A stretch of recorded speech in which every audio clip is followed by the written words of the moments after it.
tufanye nini tuzitende hizo kazi ambazo Mungu anataka tuzitende. Na Yesu akawapatia jibu,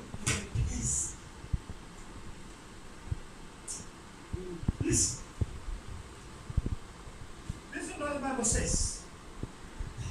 And verse 29, Jesus answered and said to them, this is the work of God.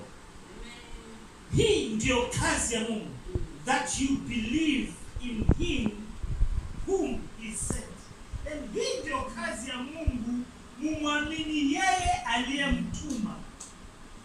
Sio kuhubiri, sio kuimba, sio kuomba, sio kufunga, sio kutoa sadaka, sio kupiga makelele kwa Yesu. Hizo sio kazi ambazo Mungu alisema. Yesu aliyotolea jibu, alisema kazi ni moja tu, muamini yeye. Na kuamini, there is a power of will. You need to make that decision. Uchague kumwamini. Na kule kuchagua kumwamini yeye, sasa ile ndio kupatia hivyo vitu viwili, kibali na neema.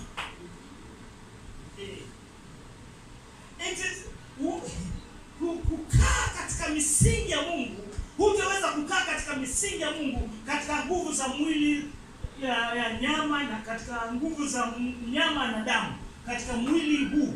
You cannot, huwezi kutembea katika zile mikakati za Mungu, katika misingi ya Mungu na kufanya ile Mungu katika mwili huu, kwa sababu mwili huu tayari umeshapungukiwa na nini?